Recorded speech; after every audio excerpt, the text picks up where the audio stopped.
Prudence, prudence, le risque zéro n'existe pas. Prudence, c'est une attitude primordiale que chacun devrait avoir. Prudence, c'est aussi un prénom féminin fêté le 6 mai de chaque année en Europe. Faire du 6 mai une journée européenne de la prudence. Prudence, un programme de prévention du risque routier en proposant une tribune et une chronique sur une chaîne de télévision et sur les ondes d'une radio nationale. Une chronique journalière avec un personnage appelé Prudence. Prudence donne des conseils de prudence. Un projet de production de programmes courts, de sensibilisation et de prévention sur les risques routiers. Prudence est présentée comme une jeune femme à l'allure féminine et élégante, pétillante avec une petite pointe de sportivité. Un projet en animation infographique 2D et ou en personnages réels, des scénettes incarnées par des personnages dont Prudence.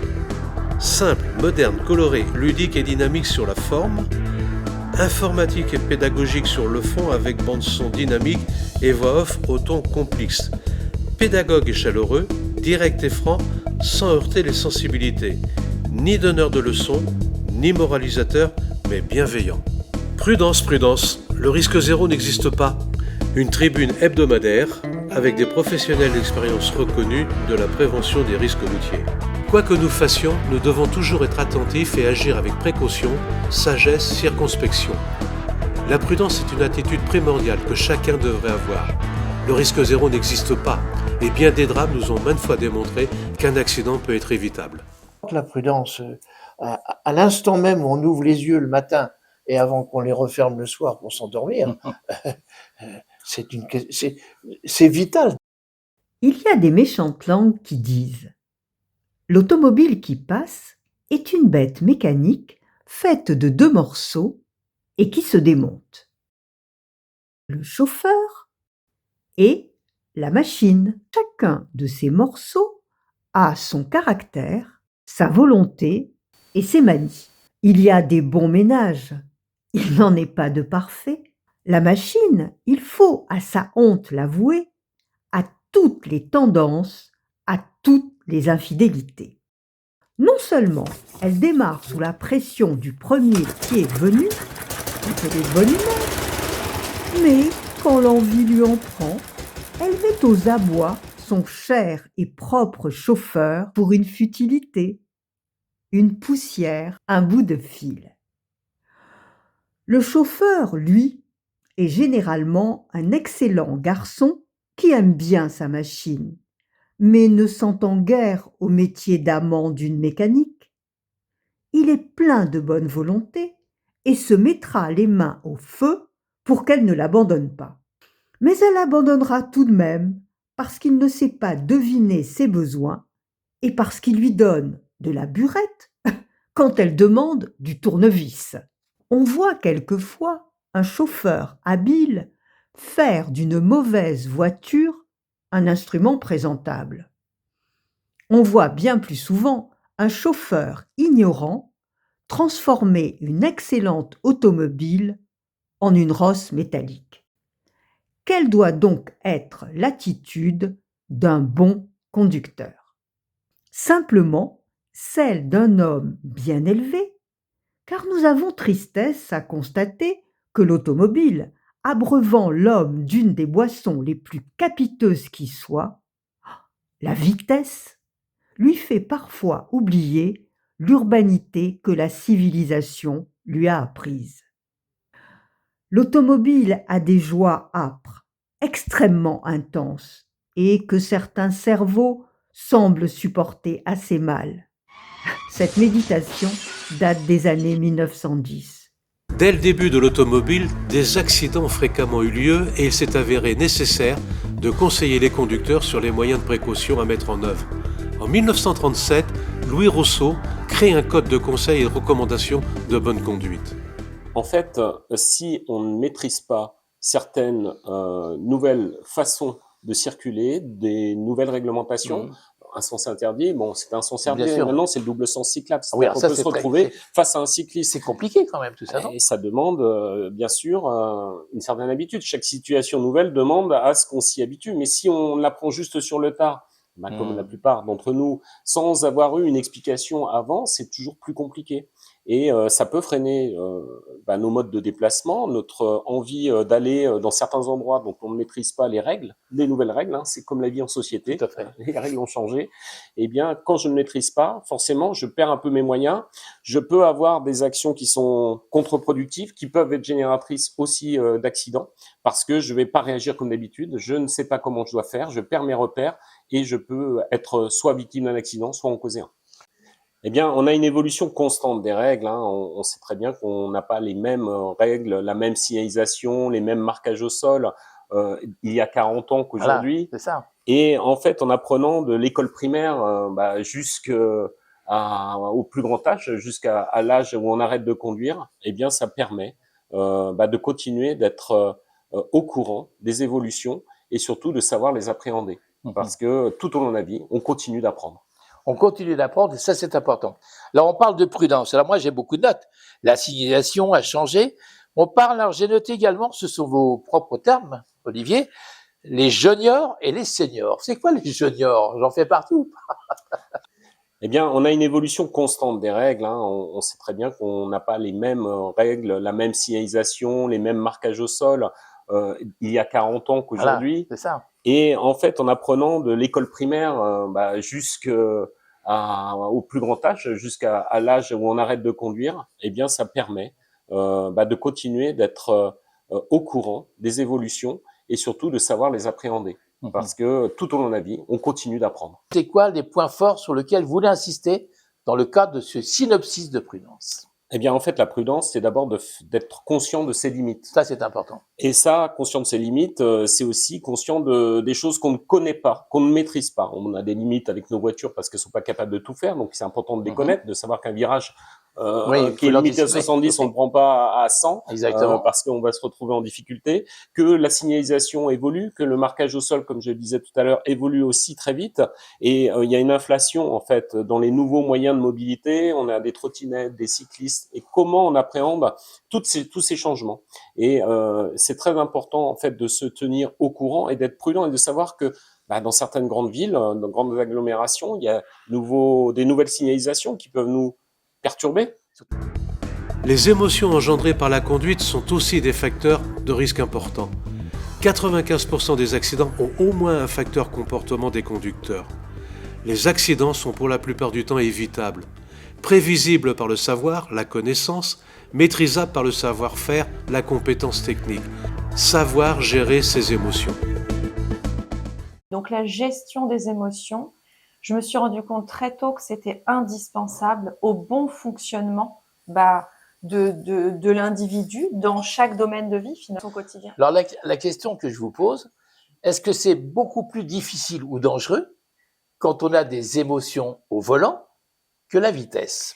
C'est aussi dangereux que la vitesse. Pourquoi? Oui, parce que justement, oui. Voilà, lorsqu'une personne ressent une émotion qu'elle ne gère pas dans l'immédiat, du stress, de l'angoisse ou de la nervosité tout simplement, ces émotions-là vont apporter une modification physiologique. Notre cœur peut par exemple s'accélérer, notre pouls peut augmenter, on peut par exemple avoir la chaleur du corps qui va légèrement augmenter. Et tout ça, ça va nous pousser à avoir des comportements qui vont être impulsifs et pas forcément, qui vont justement ne pas être prudents et donc nous amener au risque. Par exemple, on peut tout d'un coup accélérer parce que on n'est pas. On n'a plus la maîtrise. Voilà, on n'a plus la maîtrise, on n'est pas dans cette maîtrise des émotions et on va se laisser entre guillemets un peu déborder et nos comportements vont n'être que le résultat de l'émotion qu'on ressent à l'intérieur. Ça, c'est important ce que vous dites. Oui, ça peut être quelqu'un qui va rouler trop vite ou accélérer, mais ça peut être quelqu'un qui va au contraire, c'est ce qu'on appelle le stress de fuite, qui va rester figé et ne pas réagir immédiatement. Donc voilà, c'est-à-dire que ça va altérer nos réactions au volant. Prévenir ces risques, comment ? C'est apprendre à gérer une émotion lorsqu'elle est là, immédiatement. C'est-à-dire tout d'un coup, j'ai une montée de stress ou d'angoisse pour diverses raisons. On peut très bien avoir appris une mauvaise nouvelle à l'instant. Exactement. Et puis, on est au volant. Ou ça peut être vraiment quelque chose de momentané. Donc, à l'instant T, comment je fais immédiatement pour qu'en quelques secondes, je retrouve sérénité, confiance. ou à l'inverse, une émotion, quelqu'un qui va être constamment stressé, ça existe aussi. Hein. Il y a des personnes qui vont naturellement être stressées, angoissées permanent, quoi. Qui vont naturellement être angoissées ou naturellement nerveux également. Il y a des gens, ils montent au volant, ils sont nerveux. On en voit souvent à la télé. Voilà. Donc, c'est comment, dans ce cas-là, j'apprends la gestion de mes émotions. Donc, la clé, c'est quoi? C'est d'apprendre à jongler avec ça. L'idée, c'est pas de ne plus jamais ressentir aucun stress de notre vie et de ne plus jamais ressentir aucune peur de notre vie, parce que dans ce cas-là, on ne serait plus humain. Mais c'est de savoir rebondir très rapidement, en quelques secondes, et évacuer l'émotion en quelques secondes. En quelques secondes, réintégrer la sérénité pour rester complètement lucide et concentré sur ce qu'on fait à l'instant T. L'analyse de l'accident du Titanic démontre que cet accident était largement évitable. Un parallèle entre cet accident et ceux survenus sur la route est tout à fait réaliste. Connaître et analyser les événements qui ont favorisé la survenance d'un accident, c'est déjà agir en prévention. Donc, l'entreprise, elle doit savoir qu'elle a un rôle à jouer, possible et même nécessaire. Spontanément, qu'est-ce qu'un employeur? Et j'en ai rencontré beaucoup comme ça. Voilà, ça c'est votre mission. Voilà, un employeur, il va, s'il constate qu'il y a beaucoup d'accidents, trop d'accidents dans son entreprise, ce qui gêne donc la bonne marge de l'entreprise, il va avoir tendance à dire, c'est que mes conducteurs font des erreurs, conduisent mal, et ils sont souvent venus me voir en me disant, il faut les former. Ouais. Oui, mais les former à quoi? C'est quel genre d'accident? Tout à fait. D'autant que l'accident, c'est vrai en général, et c'est vrai pour les salariés d'entreprise, c'est plurifactoriel. Oui. C'est-à-dire que ça peut être le parc de véhicules, ça peut être lié à des défaillances du parc de véhicules, ça peut être lié à des conditions de l'environnement dans lesquelles le salarié se déplace. Ça peut être lié aussi à une politique. Est-ce que au fond, on ne va pas stresser le salarié, et je retiens avec beaucoup d'attention l'aspect gestion des émotions, mais le salarié qui est trop poussé, qui va se presser, etc., va forcément commettre un certain nombre d'erreurs et aura statistiquement plus d'accidents qu'un autre. On voit bien, là, ça n'est qu'un exemple, mais on voit bien que l'employeur, il ne doit pas se contenter de mettre ses salariés sur la route et d'attendre que ça se passe. Il peut vraiment agir et mettre en place une véritable politique de prévention. Et pour mettre une véritable politique efficace de prévention, il faut d'abord, pour savoir de quoi on parle, faire une analyse des accidents de l'entreprise, qui sont forcément, je donnerai un seul exemple, ils seront forcément différents selon qu'on a affaire à une entreprise qui dispose de poids lourds et qui vont livrer sur la longue distance des marchandises, et par exemple une entreprise de services informatiques ou visiteurs médicaux qui ont des véhicules d'automobiles courants et qui auront beaucoup plus d'accidents matériels par exemple. Elle a un groupe de salariés plus ou moins important, auprès duquel elle peut faire passer un certain nombre de messages plus facilement que lorsqu'on s'adresse à une population comme la population française en général. Alors, il faut faire l'inventaire des accidents, et une fois qu'on a fait l'inventaire des accidents, qu'on les a classés par catégorie, est-ce que c'est des accidents matériels, importants, peu importants, est-ce que c'est des accidents qui génèrent des blessés, voire des décès, des blessés, voire des décès. On doit faire d'abord l'employeur, et c'est le rôle de mon association de les sensibiliser à ça, c'est bien connaître son risque et faire une analyse des facteurs des accidents. Est-ce que c'est dû à sa politique vis-à-vis de ses salariés? Est-ce que c'est dû aux véhicules qui sont plus ou moins bien adaptés? Est-ce que c'est dû uniquement au comportement des conducteurs? C'est en grande partie ça, mais pas seulement. Et à ce moment-là, quand on a bien analysé, quand on a bien identifié et fait une véritable typologie des facteurs d'accident, à ce moment-là, on peut mettre en place une véritable politique de prévention qui va comprendre de la formation, une attention au management des véhicules, revoir peut-être l'aspect environnement, est-ce que le déplacement était nécessaire ou pas, etc. Et quelque chose qui soit structuré, qui établisse des priorités et surtout qui s'inscrivent sur la durée, parce que c'est la seule façon d'être efficace et de voir les comportements évoluer, et pour que l'entreprise aille vers une véritable culture de la prévention. On le voit bien, lorsque vraiment une entreprise joue le jeu avec nous, on voit rapidement le nombre d'accidents diminuer, nombre d'accidents matériels, oui, mais de toute façon, les blessés et les décès, c'est des sous-ensembles des accidents matériels. Sur la route, nous ne sommes pas sur des rails. Le danger est de tous les instants et de tous les côtés. Une conduite préventive et de rigueur. Permettre aux conducteurs de tout mettre en œuvre afin de ne pas se mettre en situation de dangerosité. L'accident évitable ou pas évitable? Alors là, on est donc sur le simulateur de conduite. On va simuler une situation de roulage traditionnel sur une route et on va observer le comportement d'un conducteur. Parce que là, je peux vous dire que je suis un conducteur très prudent parce que je ne roule pas vite, je ne colle pas trop les voitures qui sont devant moi, mais vous ne pouvez pas savoir mon comportement et mes habitudes de conduite par rapport aux intersections. Et là, je me retrouve impliqué dans un accident en me disant mais je pouvais absolument rien faire. Une voiture m'a coupé la route au dernier moment. Alors l'avantage du simulateur, c'est qu'on peut le faire en toute sécurité parce que je ne me suis pas fait mal et il n'y a pas de dommages sur la voiture, mais on va pouvoir récupérer toutes les informations. J'ai un accident, je pense que cet accident était inévitable, mais on sait qu'à l'approche de l'intersection, je roulais à 90 km/h. Une voiture m'a coupé la route, c'est la voiture qui était côté droit, qui va démarrer, qui va me couper la route. On sait que mon temps de réaction dans cette situation a été de 1 seconde 27. C'est-à-dire que si je mets 1 seconde 27 avant d'appuyer sur la pelle de frein pour essayer d'éviter l'accident, ma voiture a parcouru 31 mètres. 31 mètres après, j'ai toujours pas appuyé sur la pelle de frein. Quand je vais appuyer sur le frein, c'est trop tard, il me manque 22 mètres pour éviter la collision, et parce qu'il me manquait 22 mètres, je vais taper à 79 km/h. Une vitesse de choc qui aurait eu les conséquences d'accidents mortels sur la route. Donc j'aurais pu tuer quelqu'un sur la route en étant persuadé que mon accident était totalement inévitable. Alors pourquoi l'accident s'est produit? Eh bien parce que j'étais ici, en approche de l'intersection, me disant mais tout va bien puisque je suis sur une route, je respecte la limitation de vitesse, je suis prioritaire. Si j'accepte de perdre 1 seconde 27 avant d'appuyer sur le frein, si une voiture me coupe la route, eh bien regardez, dans une situation d'accident, ma voiture va faire toute cette distance et quand je suis ici, j'ai toujours pas appuyé sur la pelle de frein. C'est pour ça que je vais utiliser que les 8 derniers mètres pour pouvoir éviter la collision et c'est pour ça qu'il y a eu accident. Alors, l'avantage du simulateur, on peut revoir la scène, on peut la rejouer, on peut la voir en vue intérieure, en vue extérieure, et on va pouvoir analyser que je roulais a priori tranquillement, une voiture me coupe la route, violence du choc. Voilà ce qui s'est passé. Alors, j'ai d'autres informations qui sont à ma disposition, qui va être la capacité de savoir où regarde le conducteur. Là, on va pouvoir comprendre que le conducteur, ça c'est la zone que j'étais en train d'observer. Donc pour moi, le seul danger dans mon roulage, c'était attention la voiture qui est devant. Donc je surveille devant, je surveille, voilà.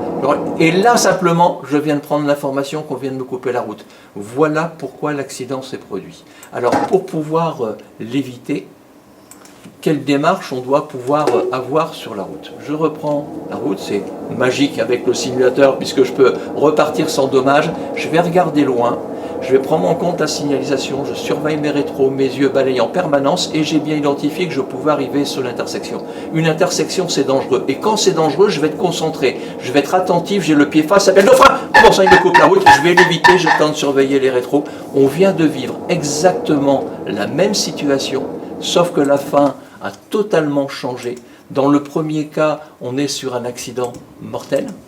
Dans le deuxième cas, regardez ce que j'ai perdu. Premier cas, je suis à 90 km/h. Là, j'arrive en adaptant ma vitesse par rapport au danger, je suis à 87 km/h. Il n'y a pas vraiment de perte de temps.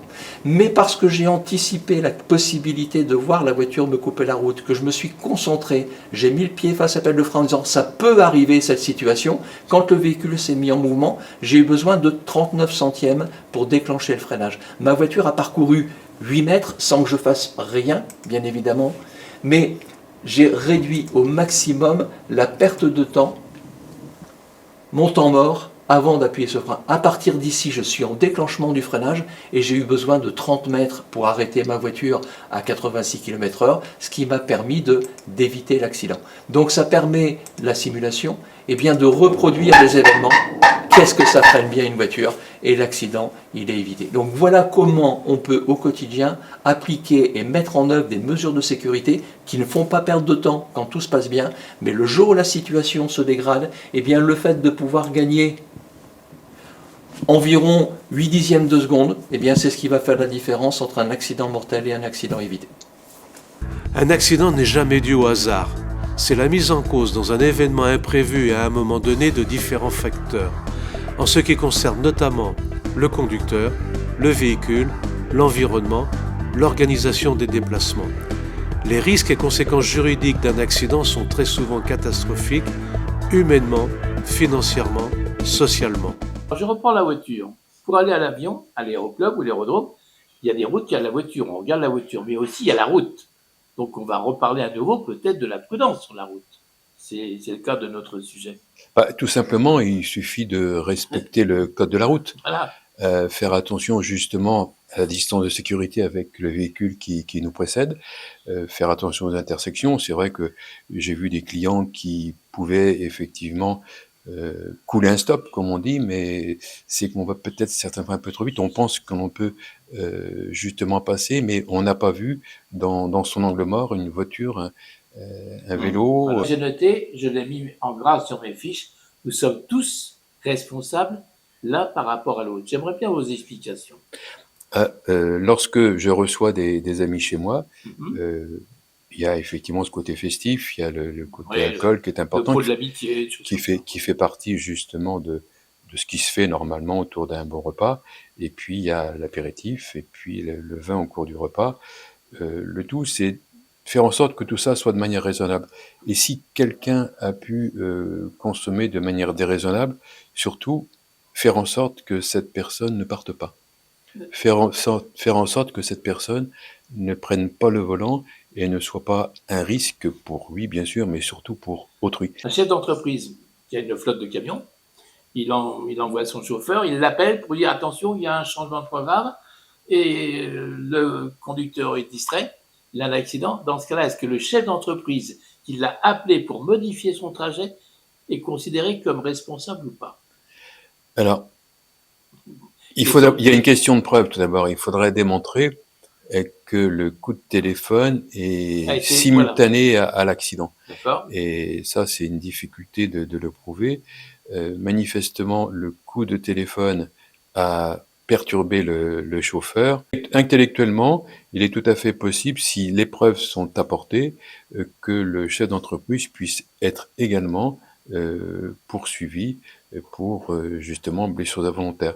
Les bonnes pratiques sur la route, donc il y a eu des films qui ont été tournés. Ils ont même été récompensés, je crois. Oui, tout à fait. Et donc c'est une longue histoire. Et quand Régis Guillerno est venu me rencontrer, c'était une évidence que cette œuvre qui est positive pour la société, c'est quand même très important pour nous, eh bien, on puisse continuer de l'accompagner. Pourquoi avec nous?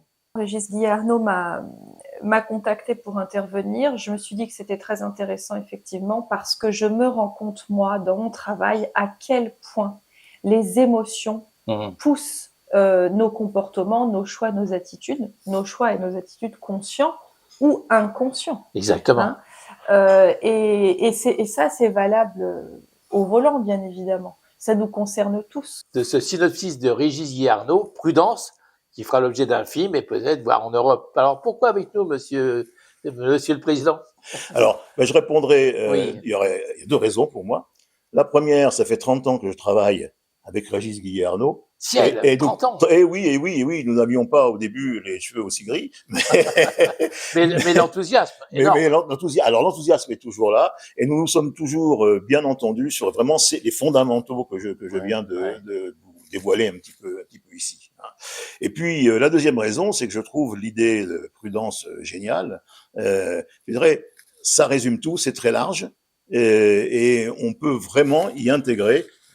Moi, en tout cas, je suis convaincu qu'on peut y associer le club PSRE, y intégrer la prévention des risques routiers professionnels. Pourquoi êtes-vous dans cette team avec Régis Guillerno, Prudence, synopsis qui va être mis sur pied rapidement? Je suis avec vous parce que je me rends compte au niveau de mon expérience d'avocat devant le tribunal correctionnel combien l'accident peut être évité et il faut justement le rappeler à tous les niveaux et c'est là où il y a une importance des médias, des réseaux. On est responsable justement en tant qu'auteur, en tant que conducteur, on est responsable en tant que personne qui est autour, qui pourrait justement éviter cet accident. Et c'est mon expérience qui me fait dire que j'ai vu des accidents qui auraient pu être évités si chacun avait eu conscience du risque qu'il prenait et qu'il faisait prendre aux autres. L'innovation chez nous qui est vraiment exceptionnelle, c'est aujourd'hui on a la possibilité d'avoir le suivi du regard et des pupilles. Ça veut dire qu'à un instant T, je suis capable de dire que le conducteur est en train d'observer la voiture qui est devant lui. Il a les yeux posés à cet endroit-là. On va pouvoir